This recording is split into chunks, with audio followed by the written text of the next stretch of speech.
Welcome to the Dawgs Podcast with your hosts, Blake Reneker, Justin Charles, and Josh All. What's up, Browns fans? Welcome back to another episode of the Dawgs Podcast, another special Dog Pack Discord episode. Going to preview the Jacksonville game tonight, along with some of the Dog Pack members who decided to stay up late with us. Like we've said all the time, this Dog Pack spans across the globe. So I know we got one guy in here. It's 2 a.m. where he is, and he's hanging in here tough, being an audio engineer, going to give us some of his Browns input. So normally I plug the Discord at the end, but if you like this format and you want to be one of these people who gets to get their thoughts in on the show and be a part of the episodes, head to jointhedawgs.com, become an official Dog Pack member. You get access to the private Discord. You get to play fantasy football with us. You get to be a part of these episodes. I think we're going to be doing previews like this year, getting everybody from the Dog Pack's input on what they want to see out of the team going into their upcoming game. So it's going to be a really cool, fun season doing these Discord episodes. You also get to just kind of talk and hang out with us and make a lot of really good friends from all over the place that are Browns fans. We get into everything from sports to just pretty much anything in life that gets talked about in the Discord. So if you're interested in that kind of thing, you like this setup, you think it'd be cool to get your thoughts on the show, you want to talk with us one-on-one, it's jointhedawgs.com to become an official Dog Pack member. Again, if you want to get intros and voicemails on the show, you head to thedawgspodcast.com. You just tap leave voicemail on the drop-down menu. If you're watching on YouTube and you have subscribed already, thank you very much. We officially hit the 10,000 subscriber mark just a couple days ago. It seems like some of these guys have been around. I mean, we used to have 10. I mean, honestly, obviously we had 0 at one point, but to get to 10,000 is something we definitely didn't think it was ever going to happen. Considering I think it took over a year to get to 1,000 or 100. I can't remember which one it was where it took a long time to get to, I think, 100, and then took a long time to get to 1,000, and then since then it's just kind of, you guys have carried us to where we are now. So we appreciate you guys helping us out, supporting the show for the last 4.5 years, becoming a subscriber and having 3 little boys' dreams come true. I get to sit around and talk about the Browns with you guys. So we appreciate that. If you haven't yet subscribed, please do so. It helps us out, helps grow the show. Make sure everybody has that notification bell tapped so you don't miss any of the new content we're putting out. You don't want to miss any of our preview episodes that we're doing here in the Discord with the Dog Pack members. You definitely don't want to miss any of our reaction episodes post-game, either day of or most likely the day after the game. You don't want to miss any of that. So make sure that notification bell is tapped. If you prefer to just listen to shows, you can find us on Apple, Spotify, and Google. You can also find us on all the major social media platforms. Just search at the Dawgs Podcast. Typically, this is where I would plug the Dog Pack. That's already done, so we can just dive into it. Obviously, we're going to preview the Jacksonville game. Considering it's I don't know about you guys. Does it feel like week 2 or does it feel like week 14? I feel like I've aged an insane amount in the last 5 days. So we have more to talk about tonight than just previewing the Jacksonville Jaguars. So I think we're going to take the first part of this, talk about like Browns news, in particular Deshaun news, and get Dog Pack members' thoughts on how they see this going and what they want to see out of Deshaun, and what they think is going to happen. And then we're going to get that stuff out of the way because obviously everybody's got a lot of thoughts on that. And then we're going to move into the Jacksonville preview where we talk about what we want to see in Jacksonville. So I know, I guess, do we want to invite somebody in or do we want to give our thoughts real quick? How do you guys want to do it? Well, I was going to say, do you want me to play Kenny Mac? Because Kenny Mac can't join us tonight. He's at a concert. So he sent in a couple voicemails. He's at a concert. So I thought we could kick off this Deshaun discussion with his voicemail, if that's cool. Yeah, go ahead. Okay. Yo, guys, it is Kenny Mac, and I'm just calling about the quarterback situation. Guys, I hear a lot of people that want Baker back, and they want Brissett back and Flacco. Guys, it's not going to happen.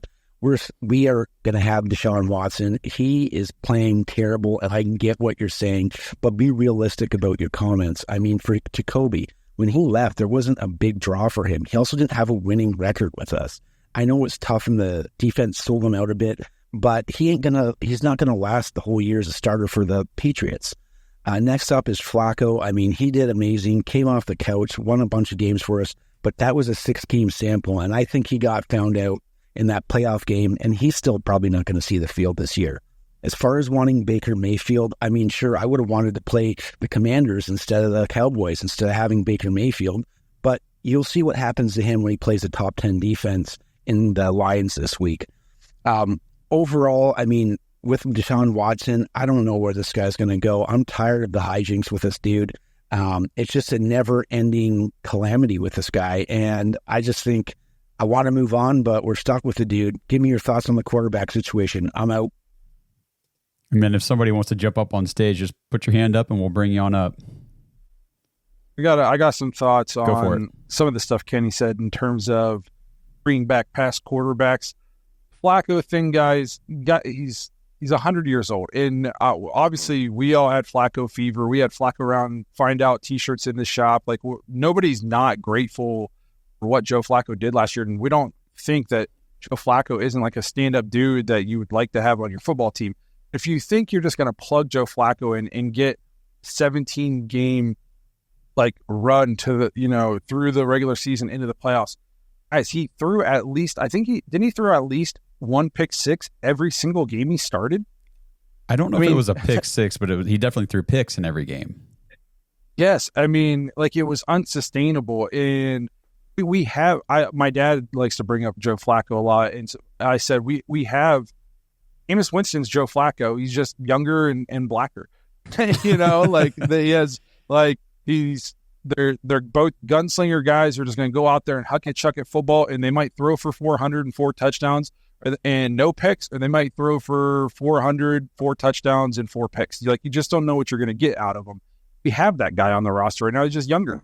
Okay. And by all accounts, everybody in the locker room really likes Jameis. Like, I think he's a guy that they would rally around and play for. The Brissett thing, guys, like, come on. Again, another guy who did an amicable job here in Cleveland, but he's not a long-term answer. And I'm not saying that I'm going to bat for Deshaun here and saying he is based off the play we saw just, this past week. Kobe wasn't the answer either. So you can't fault organization for trying to take a swing on, a guy who's in his career obviously was better than Jacoby the entire time. Then as far as the Baker stuff is concerned, Baker was here for 4 years. He was awful for 2 of them, and he was solid 2 of them. Okay, like, even his best year was still just like a 10 to 12 in the league QB. It's not like Baker was ever top. He's still not a top 5 quarterback, guys. It's week 1. I know it feels like it's week 15. Like I said, he's had one good game this year. He went 9-8 in the worst division in football this year or last year. And the thing that kills me is the Browns should not be clowned as like this team that gave up Baker. Now look what they got. They're so stupid. Carolina Panthers were the last team to give him up. And he's now in their division and going to beat them twice a year. So who is dumber? I'm so tired of the Browns being clowned on for the Baker thing. He didn't play for us last. He went to the Panthers. He went to the Rams. Obviously, you know why the Rams didn't bring him back. But if anybody should be getting clowned, you would think it'd be the Panthers who let the guy go for nothing, and now he's in their division and going to beat them twice a year. To me, that is more clown-worthy than the Browns, who, I don't know if anybody remembers, we went to bat for Baker for 4 years, and everybody told us how bad he was. Everybody said he sucked. The national media hated him. You couldn't find a TV program on the national stage that said Baker was good for the Browns and Baker was going to take us where to go. Nobody thought that. The only reason hindsight 2020, the only reason they're saying that now is because they like to shit on Cleveland. That's literally the only reason. So I don't want to hear about past quarterbacks. If Baker goes on to be a 10-time Pro Bowler, good for him. I don't hate Baker by any stretch of the imagination, but he wasn't that here. And it was obvious he wasn't going to be that here. He's grown up. You have to admit, Baker has grown up a ton. Turns out being released by 2 teams and having 1 foot out the door in terms of even being in the NFL, it'll make you do some growing up. And he seems like he's matured, and now maybe he'll have a good career down in Tampa Bay. I'm happy for him. He wasn't that in Cleveland. So he just shut the door on that. That's stupid. Totally agree. Pastor Rob's got his hand up, so let's get him up here on stage. Pastor Rob, what's going on, man? Not a lot. It's 2 a.m. Carrying on from what Blake was saying, where Flacco is Winston, I would say Baker is a worse Winston, because Jameis Winston in Tampa Bay did way better with that team than Baker did last year, or even in their first game against a really bad Washington team. He will have good games because Mike Evans is a really good receiver. He's going to catch balls. They've got a really good offensive line, and they've got a really good team around him.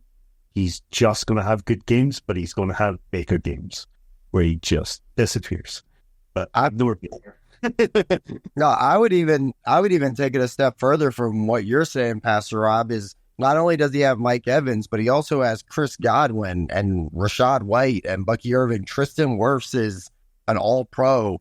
Their offensive situation is pretty nice. I mean, it's set up pretty perfectly. It was almost like how, we felt those years in Cleveland with, there's studs at a lot of positions. And, like Blake said, he's showing up, and good for him, like Blake said. But I'm also in the same camp with people that are saying we need to go and make a trade for Baker. First off, Tampa Bay is not trading Baker. Baker will never be a Cleveland Brown again. And I say that it is what it is. Cleveland Browns made that decision, and I still to this day will stand on that decision that at the time, the team, the fans, for the most part, other than Baker Bros, didn't think that he was the guy that was going to be able to take us to that next step. And so they made the move, and they gave up a lot. And at the time, I was okay with it because for my entire life, we couldn't figure it out as far as drafting a quarterback. Now, has it gone the way that, we've thought it would go? Obviously not, but I'm not going to sit here now and go, oh, well, we're damned if we do, we're damned if we don't. The Cleveland Browns, so let's just sit on our hands and not do anything, just hope for the best. They made a move, it was risky, and it's, it looks like we're pretty sure the end of it is coming eventually. I don't think that this is going to be a 180 move and all of a sudden he's going to be throwing for 350 and 3 touchdowns this weekend. I do think this weekend is going to be a vast departure from last weekend, because last week, I don't know. Last week we were playing.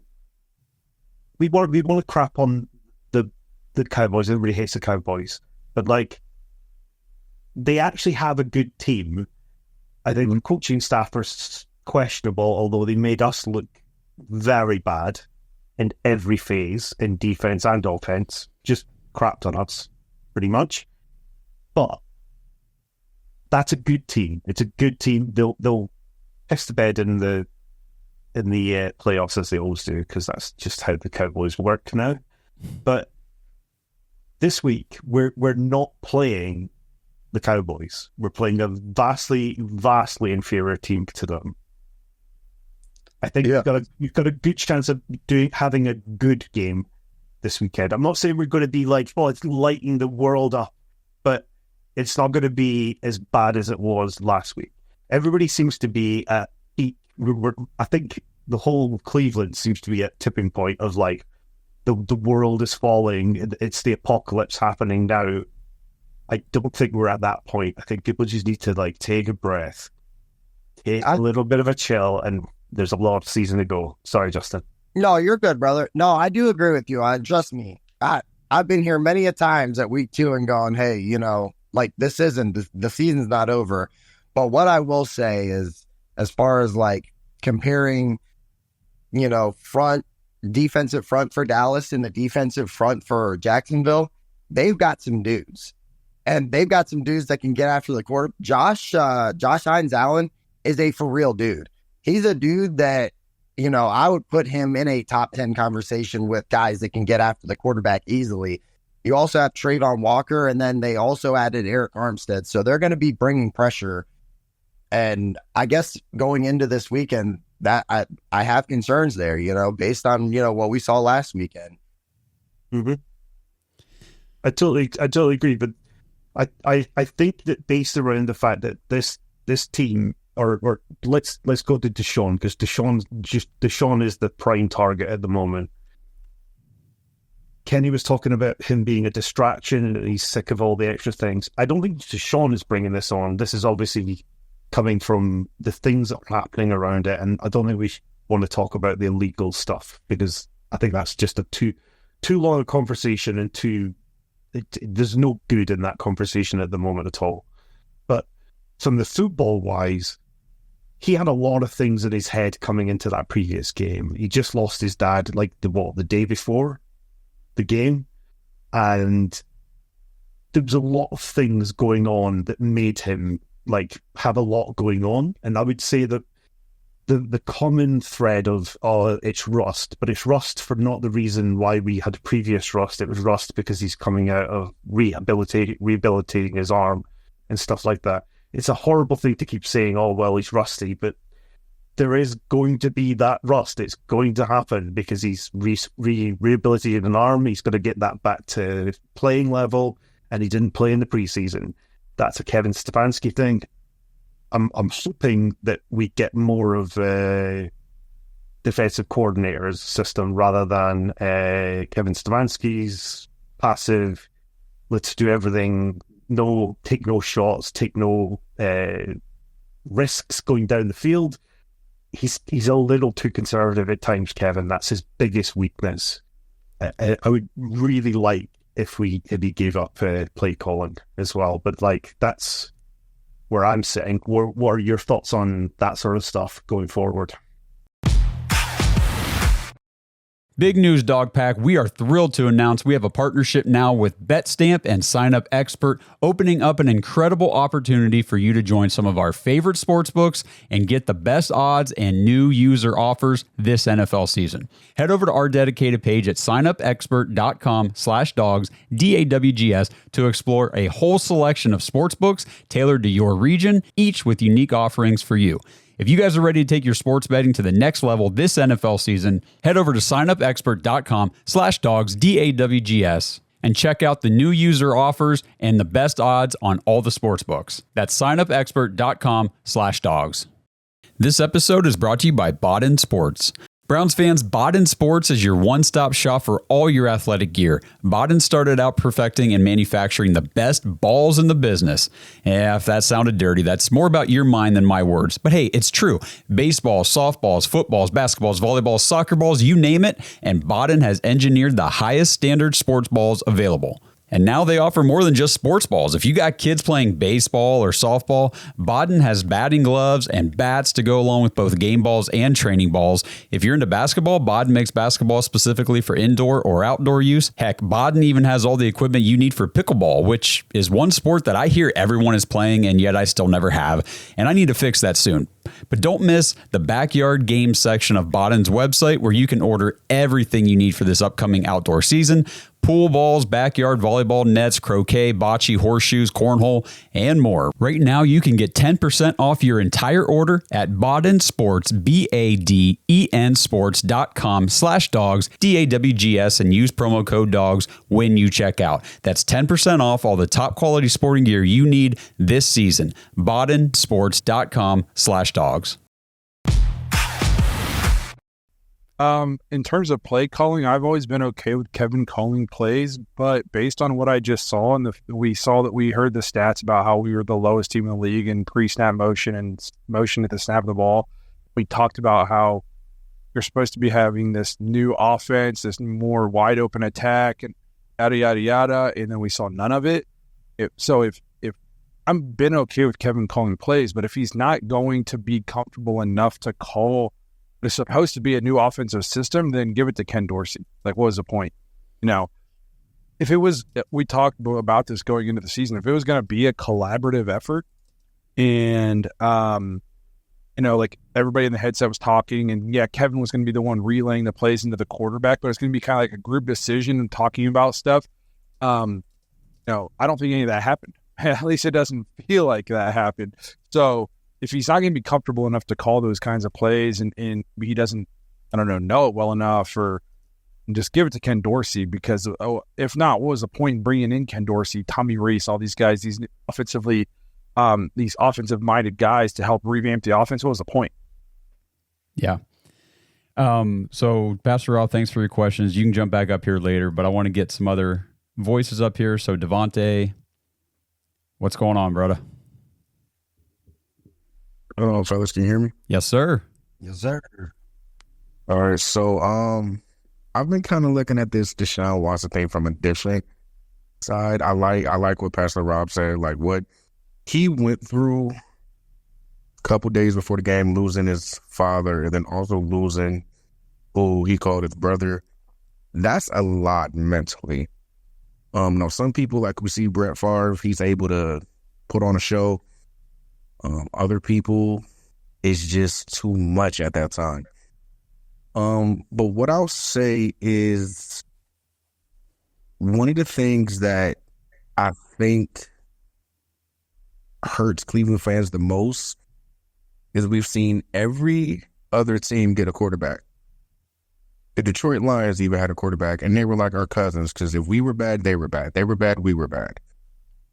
The Minnesota Vikings, although he's injured, they seem to have found another quarterback. You know, Washington has their quarterback. Carolina, hopefully, has their quarterback. But everybody's like found their quarterback for the little bit of time. We've had Baker for 4 years. And like, I forget who said it earlier. I think it was Blake who said it. It was 4 years too good, too okay. And Skip Bayless, for example, kept hanging on to the final 11 games, especially the game against Cincinnati where he threw the back shoulder fade to, I think it was either Donovan Peoples-Jones or Higgins with like 26 seconds left. So everybody's hanging on to that. Like, see, we never should let him go, instead of realizing that he was immature, he had an ego, he got humbled, he went to Carolina, got humbled again, went to Los Angeles. Everybody blew up because he had the one game where he got signed on a Wednesday, they played on a Thursday when they won the game. Stop looking backwards is what I would say to fans. Let's look forward. Yes, Deshaun has been horrible. He was horrible Sunday. The whole entire team was horrible Sunday. The water boy was horrible Sunday. The field workers were horrible Sunday. But let's have a little bit of a positive outlook. I'm more positive on Sunday's game because Jacksonville was not that tough of an opponent. Dallas Cowboys are a very tough defense. But I think, honestly, the defense is going to show up. And I honestly think we're going to see a little tiny bit of Watson to him being himself. Maybe it's just me looking at it from a different way, but I think that it'll be a positive outlook for him. I think that he's going to use everything going on this week to just get on the football field and just say, F you all, I'm going to go play the game that I want to play. And we'll see if it comes out to a win. Overall, I think the team will be better. And like everybody's saying, Kevin, if it's not going to be you, give Ken Dorsey the kitchen, please. Let him cook. Just let him cook. We've seen what Kevin can do, what Kevin cannot do. Just let Kevin do his thing. Well, let Dorsey do his thing. My bad, guys. No, you're good. I think one thing you said there too, for sure. I know I'm going to bounce you down here to the audience real quick, but Blake would probably agree that seeing a tiny bit of Deshaun Watson play his game on Sunday is not going to be enough.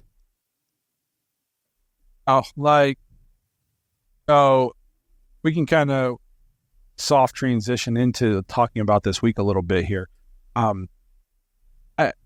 don't know if there's ever been a must win in a week 2 before, but in the way we lost week 1, this almost feels like a must win in terms of if we lose, and if we lose, bad. Deshaun plays poorly, and if the whole team plays poorly again, and we start 0-2, and it was 2 bad losses, and Deshaun looked bad in both of them, this fan base can't handle it. This media can't handle it. Like, I don't know.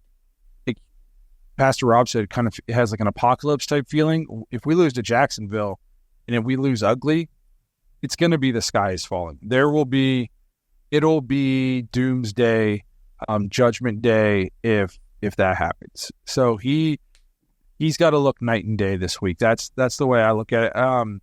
Because if we come out and he has a 59% completion percentage and maybe throws for a touchdown, but he also throws for a pick, but really it's the defense that dominates and we win 17-14, it's still not going to go away. He's got, at some point, he's got to start looking like the guy that we traded for, because we all justified moving on from Baker because we said this up and down, have to have everything around you perfect. That's not the way to reach the next level in the NFL. We can't then, like 2 years later, 3 years later, turn around and make those excuses for Deshaun. That's hypocritical. That's stupid. I'm not going to do that. He needs to come out and play well. Like we've gotten to the point. I think the reason it's the sky's falling attitude right now is because what we saw last year was still not good enough, in my opinion, but we saw some flashes, especially, the second half of the Ravens game. All we heard the entire offseason from the media, from the coaches, from the players was this new offense. Sean said he's as healthy as he's ever been. He feels great. This is the best he's ever felt. The shoulder's good now coming into the season, all this stuff. So the bar was set, and Joku said it's going to be fireworks, lots of touchdowns. And then the preseason, we're like, I'm not catching that vibe right now. But maybe it's just the backups. And then we come into the regular season, and it's quite arguably some of the worst offensive play / quarterback play. I mean, maybe any of us have ever watched in an NFL football game. It's demoralizing for a fan base when you've just been told for the last 6 months that it's going to be different. He's going to be good. This is it. You're going to come out. And we know Dallas is a good team, but turns out we're supposed to be a good team too. And good teams don't get blown out at home, by other good teams. You know who does? Bad teams. And so it's like, here we go again. This was supposed to be the year that he puts it all together. This defense is healthy. We're healthy at the beginning of the year. Everything is good. And we do that. So if we go down to Jacksonville and lose ugly again, I don't know what's going to happen. And I'm going to be 100% honest. If he plays as poorly as he just did, I don't know if you can trot him out week 3. I know that might sound insane I'm not advocating for him to be benched after 1 week, because even though it feels like it's week 15 because it's just been a really long 5 days, it's still only 1 week. You still get to have one bad football game.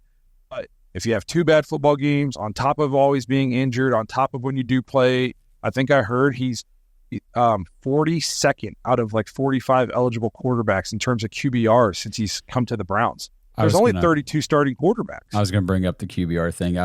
I watched, I don't know if you saw Quincy Carrier's video the other day breaking down Deshaun I haven't got to see it yet. Watson. I've heard about it. The big thing that he was harping on was the 9 QBR that he posted on Sunday. And he was like, that's not just bad. That's horrifically bad. It was worse than Bryce Young and Daniel Jones and Bo Nix, and it was worse than anybody else in the NFL in week 1. It was worse than DTR's Baltimore Ravens game last year. It was worse than anything PJ Walker did last year. And whenever he started to put it in that perspective, I was like, that was a very bad game on Sunday. It was just really bad. So that, we talked leading up to the game. All I wanted to see was just go out there and be competitive. If we lose, we lose, whatever. But, if we lose by a field goal or a late touchdown or whatever, but I want to see a competitive game. I want to know that's right. We went toe to toe with Dallas at home, gave it everything we had. We look good. We have some things to fix, but we have things to build on. We look like ass, just total. So that's why the concern level just immediately spiked for me. If we lose, if he threw for 250 and 2 touchdowns, even if he had a pick, but he looked good, and we lost on a last-second field goal, everybody in Cleveland would be like, well, that's all right. Dallas is good. We didn't play much in the preseason. We came out and we went with them. The sky's the limit. Here we go. But the complete opposite happened. And it's about maybe a couple more minutes on this before we transition into the Jacksonville game. I don't know how realistic it is to expect them to come out and ball out this week in terms of, I think everybody can kind of agree, mentally seems to be a big issue for him. And all that's happened is, it's not like you get over a father dying in 5 days. And so now if we're compounding that on top of new allegations, possible suspensions, losing $97 million. The whole entire Cleveland fan base is down on you. You're going to get booed in Jacksonville. Every social media post I see is just clowning on him. It's hard mentally. There's been even more to deal with this week. It's not like he's coming into this week with a clean slate. The only thing that poses a chance for him to play better this week is the fact that Jacksonville, like Pastor Rob said, is not Dallas. They're still a NFL professional football team. Yeah, they're not as good, but they're not bad. I agree. Yeah. Yep. They're 2 years away from making the playoffs. Last year they collapsed at the end, or they would have been a playoff team again.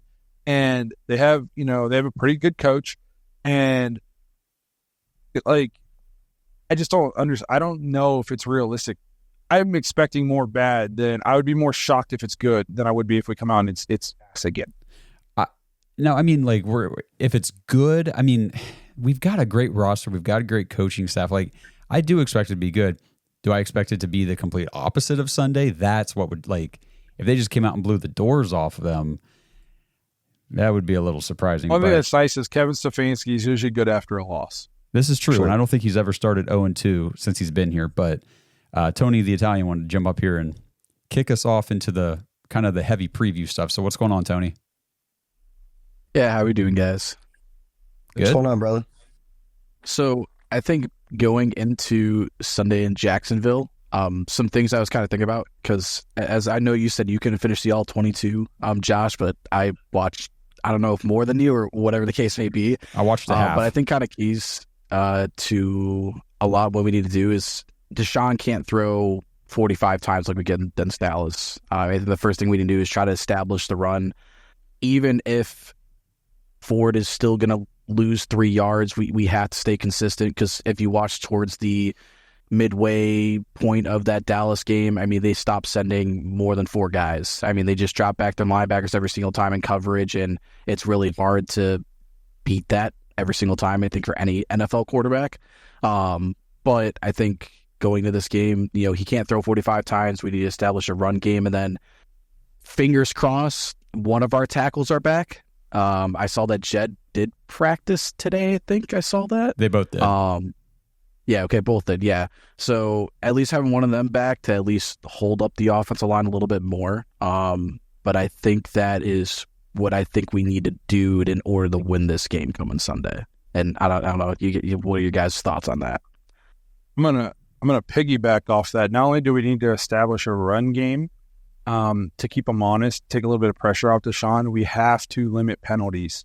It's going to be tough to establish a run game if you're starting every drive at 1st and 15 or 1st and 20. Tough to run the ball in that situation.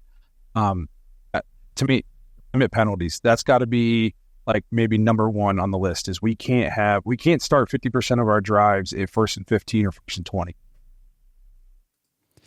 I agree with that. Trying to find my notes here. So the one thing that I wanted to mention before I forgot, we are going to Jacksonville. This is a road game. We talked about it a lot last season. Our defense was not the best on the road last year. Actually, it was one of the worst. We allowed 237 total points, I believe the stat is, on the road last year. Averaged 29.6 points given up on the road. Had a 3-5 record. We talked all offseason that needs to change. The road defense has to get better. It has to be at least middle of the pack on the road and still be top 10, top 8, top whatever at home, which I think the defense was okay. It's just they were on the field so much that after a certain point, Dallas just had pure advantage, just even in time of possession over us. But we have got to show up on the road in this one.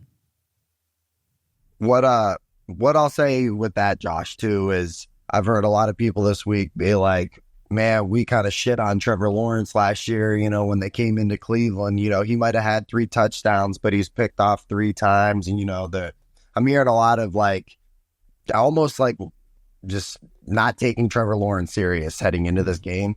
I don't know if you guys remember, but he pretty much goofed his knee up and was hurt for about 3 weeks. Came into Cleveland pretty banged up. Didn't know if he was even going to play and ended up gutting it out. I know Trevor Lawrence is inconsistent and everything, but I don't know. I've talked to a lot of people, and I don't think anybody's really taking Jacksonville seriously. I think they're they kind of are just looking past them and being like, the next 4 are all very easy, winnable games, and I don't see that. Maybe the ones after this, I think it gets way lightened up. But I don't think that this is a gimme game heading into Jacksonville at all. No, Tony I don't think posted it's go ahead, Josh. Oh, I was just say he posted in here too, just as you were talking, Justin. He said Jacksonville has some very good weapons, like on offense. Yeah, they do. I mean, Travis Etienne, Tank Bigsby was drafted to be a 1-2 punch type of guy with him. It didn't pan out his rookie year, but we saw last week they split carries and he actually outperformed him. They've got a good run game. Yep. They've got Christian Kirk, who's established with Trevor Lawrence. They've got Gabe Davis, who can beat you deep. They've got Evan Ingram, who is a great tight end and a very reliable, safety blanket target for Trevor Lawrence. And they added Brian Thomas Jr., who looks like he's going to be a superstar in the NFL. So, yeah, we've got our work cut out for us on Sunday. I really think that. Ran for 128 yards against Miami. Trevor Lawrence only had 139 yards passing on 12 of 21. You got to limit the run game, and you got to make Trevor Lawrence, and you got to pressure Trevor Lawrence. I think that's how you go out and you beat Jacksonville. In terms of the defense on the road, like we're kind of talking about, guy that kind of has me a little bit nervous is the Tank Bigsby. We saw him you've seen it last year, especially on the road, teams just kind of run it down our throats, right in the interior of that defense at times. That's his style. I don't want him to have a 20 carry, 160 yard game where he's just got 6 yards of carry and we can't get off the field. And then we got to load up the box and then they start hitting us over the top and all this stuff. So I think you got to take away Tank Bigsby. Don't let Travis Etienne beat you with receiving screen passes and stuff out of the backfield. And let's try stopping a screen and maybe try stopping a jet sweep. Like if Luke Peterson's a good coach, he's a good offensive coach, he's going to know that's what we struggle with. I fully expect him to run screens, especially with what our pass rush is supposed to be able to do. And I fully expect them to run at least one jet sweep. So don't get killed by this kind of stuff. This episode is brought to you by Manly Bands. Dog Pack, if you followed the show for a while, you know that I recently got married. I got my wedding band at Manly Bands. Now, I opted for something a little more simple, so I just got a plain, simple, gold, polished band from Manly Bands, but that's not everybody, and I'm telling you, they've got so many cool different designs and materials available. They've got bands made out of Jack Daniel's whiskey barrels, meteorites, even dinosaur bones. It's so cool. Just head to manlybands.com, check out the selection, see what they have. They've even got build your own bands if you want to make a custom style band for yourself. And right now, use promo code DAWGS, DAWGS, at manlybands.com when you check out, and you'll get 25% off your order. 25% is a big deal. So make sure, if you guys are looking for a new wedding band, Blake mentioned last week or two on the show that, he's lost a lot of weight in the last year. And so his wedding band is a little too big for him. So he's thinking about getting a new one. And I told him, I said, just go to Manly Bands, see what they got. And the 25% off your order is such a great deal. You really can't beat it. So at least go check it out, see what they have. They've got some really cool stuff. And again, promo code DAWGS, DAWGS, if you decide to buy one, and you'll get 25% off of that purchase. If you don't know your ring size, you can order a free ring size guide. They'll ship it straight to you. You can punch out the little rings and put them on your finger to see which size fits you best. And then every single band you order comes with a free silicone ring for whenever you want to work out or go swimming or whatever you need a silicone band for. You get one for free shipped with your purchase of a Manly Band from manlybands.com. So check it out. Again, manlybands.com. Use promo code DAWGS for 25% off your order. All right, Devontae wants to come on back up. All right, what's going on, man? All right, fellas. I have a quick question. This is actually for the whole entire NFL. From one of the stats I was looking at, I think this is only the 5th time in the past odd number of years that really over half the league didn't get over 200 yards in passing. Because I know with looking at the numbers after the game, if you were to just look at Dak's numbers and Deshaun numbers, Dak only had, I think, maybe 20 more yards. 10. And he still had under 20 completions. So do you guys think that it's a thing of the NFL, like the defenses eventually had to catch up to the offenses with a couple years ago when they were just lighting everybody up? Or do you think that it's more of the NFL not having the practices and everything else that they used to have, that now there's not a lot of scoring in the beginning, and even last year there wasn't a lot of scoring as far as overall? I think it's a little bit of both. I think It's week one, too. offenses are always start a little slower compared to defenses. I think you're seeing a lot of defenses kind of play that too high safety look, and they're kind of forcing check downs, and they're not letting you get beat deep, and that kind of thing. So I think it's a little bit of both. But like the offense adjusted, they started spreading everybody out, beating everybody deep. These explode, and then now that it took a couple years for the defense to catch up, so now we'll see how long it takes for the offense to adjust to this too high safety look. Do they start just F by 1,000 cuts, and our defense is willing to do that? Are the defenses willing to just let you sustain 12 and 13 play drives that take 8 minutes, so you don't beat them over the top? 7 points is 7 points. So we'll see how it pans out. But I think it's a little bit of both. I think it's offenses are a little bit slower, and I think defenses are kind of trying to take away the deep passing and kind of make you dink and dunk it down the field. Yep, I agree with that. Well, Fatal Gnome got his hand up, wants to come on up and chat. What's going on, Fatal Gnome? I just wanted to bring up what I shared in the Discord the other day. I had started it off because of a Facebook comment I had seen on one of your guys' posts. And the person had commented and said, Watson is a QB who needs game speed, high adrenaline reps. In 2018, after coming off of a surgery and a spectacular rookie season, he passed for 175 yards, 1 touchdown, and 1 interception. They went 0-4 and then 111 straight. After looking at that, I went back and I looked at their schedule, and sure enough, they had lost their first 3, so they went 0-3, and then they won 11 straight. And his first game back, and that was after he tore his ACL, and he was coming back from that. So considering how they played this past week against the Cowboys and his stats in that game, well, his first game back was playing Brady and the Patriots, and he had the 176 yards, 1 touchdown, and 1 interception. And then the next week he went 310 yards, 2 touchdowns, 1 interception. And then the third game was against the Giants and Manning, and he went 385 yards, 2 touchdowns, 1 interception. So if anything, track record-wise is to speak on how he comes back from this injury. His first game is usually bad. And then it kind of picks up from there. And it really just comes down to probably how the rest of the team plays around him. So hopefully, I mean, if he were to come back and throw for 250 and something, 300 and something the next couple of games and we end up winning, I mean, guess at least it would be better than what we had in week 1. Well, yeah, man. And then, I mean, absolutely. That's what we're hoping for, obviously. And I'm glad that you brought that up and shared those stats and everything, because that does, bode well for some optimism. It's just, it has been a long, long road to get here. But, I mean, we talked about immediately after the game last week on Monday, said, God, season's not over. It was only week 1. I mean, there's obviously room for improvement. This team's not going to look like that every week this year. We're going to be okay. But for how bad it was, it does need to improve a lot this week, in my opinion. Oh, I guess then let's talk offense then real quick as we're getting close to the end here. What do you need to see out of the offense in terms? Obviously, Deshaun's got to play better, but just like as a whole, it was not good. We had drops. I know the line didn't play as bad as what it seemed like because of, we know they weren't credited with any of the pressures and that kind of stuff because Deshaun's holding the ball.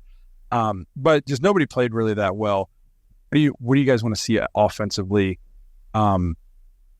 this game? What constituted a good offensive performance for you? You can take this, Justin. I think one of the big things you touched on already is the penalties. Got to clean that up.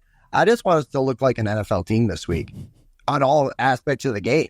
I mean, I don't know how you guys felt, but I know while I was up there in Cleveland watching it, that was as close to a no-show on every level that I've ever watched in a live game. I didn't go up 2019 to see the Tennessee game, but I know watching that game on TV, I was like, oh man, whoa, yikes.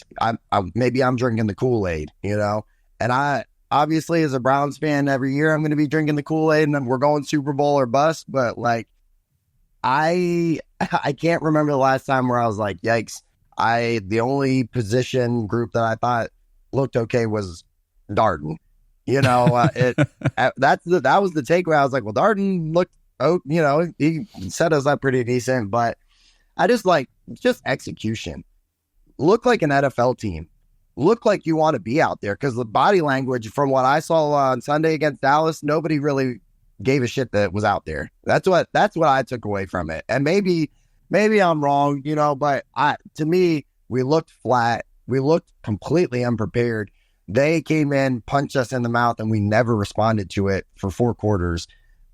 I just want to see just a little bit of heart out there this week. I mean, we could get 2 first downs in the first half and we would double what we had. It's improvement. Yeah, like that's ridiculous. So yes, we got to pick up those first downs, and I just need to see decisiveness out of this offense. Like you were talking about, like look like a real team. Look like you know where you're going with the ball when it's snapped and when the play's being run. And oh man, it was just so frustrating because, you know, Blake, we were up at the home opener last year. Justin, I know you were there too. And, you know, and then me and Justin were there this year. I mean, what a night and day difference. I mean, last year against the Bengals, I mean, I lost my voice. I was screaming the whole time. I was having so much fun. The excitement was there. The team was fighting and playing so well. And then this year, I sat in my seat pretty much the whole time, and I barely said a word. Like, I just like, oh, man, yeah. We suck. The crowd was out of the game halfway through the first quarter. Yep. That, honestly, as far as crowd goes, the crowd was a non-factor. You know what I mean? What are we cheering for? What was there to cheer for? There wasn't a lot, you know? So, y'all, I'm with you, man. You're 100% right. And last year, the home opener was miserable. Yeah. It rained the whole time. We got rained on for 7 hours, and it was no big deal, you know, because we're going out and we're punching Cincy in the mouth a little bit and, you know, putting it on our rival. I think, and obviously, like, I think Pastor Rob was the one that said it, where he was like, and even maybe it was Blake, the doomsday thing. We've watched way worse, you know, over the years. I don't think there's reason to panic in week 2. Worse? Maybe, yeah. I mean, at least, you know, we knew what we were getting back in the day when we thought it was going to be maybe equally worse. But I think that was the big thing, too, is just so much expectation. And I don't know if maybe the team wasn't ready for that. I know going into this year, the expectations are, you know, this is a championship roster, at least let's make a run at the division roster. You know, we made the playoffs last year with 5 quarterbacks. Yep. So real quick, we'll wrap it up here, but Truth Senpai wants to come on up, and we got to bring Brad up here for just at least a second. What's going on, Brad? Hey, it's your boy, Mr. Negativity. I'm just kidding. No.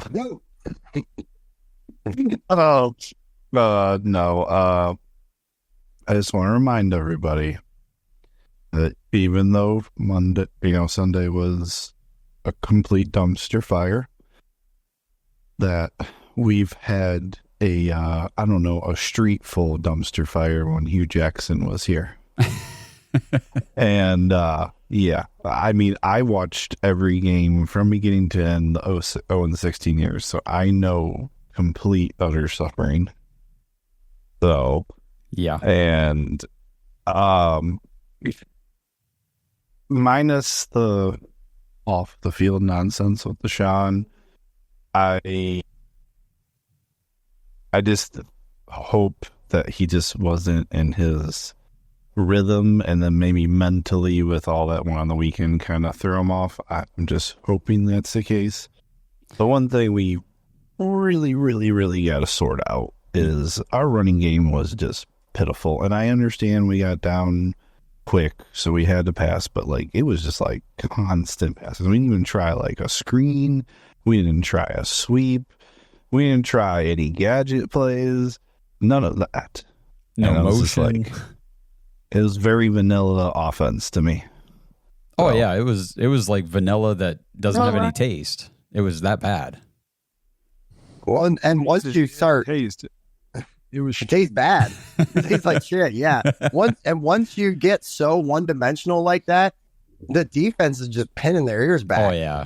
You know, they're probably just absolutely feasting because they're going, hey, this guy is notorious for holding onto the ball a little longer than maybe he should, you know, and then all we got to do is just send it.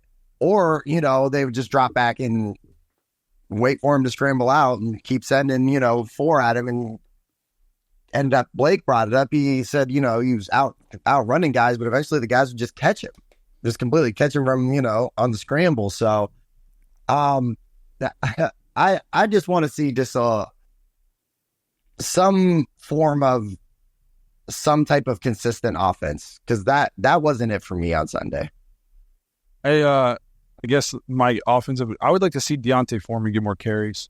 Yeah. Because I feel like the offensive line isn't necessarily playing. I mean, I know it was only one game, but I don't know if they're not as elite as they were a few years ago. Even on the interior, I didn't get to watch the whole game on the all 22, but from what I watched, like Obatonio struggled, you know, and he's supposed to be like an anchor on that offensive line. Like we were not good on the edges, but the interior wasn't better either, especially in run blocking. So I would like to. We don't have time for Ford to, you know, ants and find his hole and take his time. The hole's not going to be there that long if there even is much of one. So maybe he's a more explosive back than Deontay Foreman. Maybe he looks better in shorts. Maybe this week we need a guy who's just going to take the ball and he's just going to ram it through whatever tiny hole there is, and he's going to get 3 yards. And we're going to go Woody Hayes, 3 yards in a cloud of dust for a drive or two to help make them sink in, open up passing him a little bit. Maybe we need to do a battering ram, a little less finesse. So I'd like to see Foreman get some more carries early to try to help and get the offensive linemen moving forward. Get them, you know, kind of in the business of pushing people around and get them fired up. You always hear linemen like to run block more than they like to pass block. They don't want to kick back and be catching. You know, they want to dominate. They want to enforce their will on these guys. So let's come out with our big bruiser back. Let's set the tone early. Let's run it down their throats a little bit. And then let's open up the pass. Let's get Deshaun comfortable and open up the pass. So I'd like to see Foreman get some early carries. I totally agree with that, man. Oh, well, I don't see any more hands up, and it's getting late. Yep, we got to wrap her up. We should wrap this thing up. It's about 3 a.m. for Pastor Rob. He's got to get up. He's off tomorrow. Oh, he's off tomorrow. Oh, some of us have to work during the week. But we appreciate you guys being here. Obviously, to everybody in the dog pack who's here listening, if you came in and talked, or if you didn't, you're just here listening. Obviously, you guys know we appreciate you. To anybody who's watching this episode on YouTube or wherever you're listening to it, we appreciate you tuning in, checking out this preview episode. Also, obviously, talked a little Deshaun. Let us know in the comments what you think. What do you expect out of Deshaun going into this week? What do you think is going to happen league-wise in terms of off-the-field stuff? And just what do you want to see from the team in general heading into Jacksonville in what feels like a pretty big week 2, about as big of a week 2 game as you could ever have probably in the National Football League, in terms of just kind of calming some of the chaos that's going on around the team early in the season. So let us know what you guys think. Drop it in the comments or leave us a voicemail. We'll play it sometime. So again, we appreciate you guys being here, and go Browns. Hopefully talking to you guys with much better spirits early next week.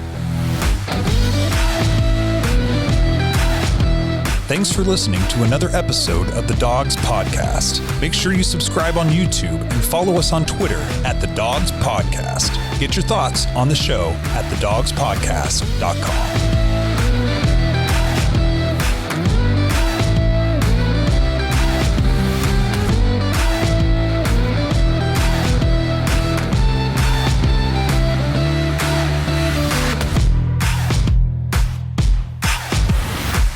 This episode is brought to you by Danger Coffee. Browns fans, we talk about how Danger Coffee is made free from mold toxins that are in 45% of the world's coffee, but that's not all that Danger Coffee has to offer.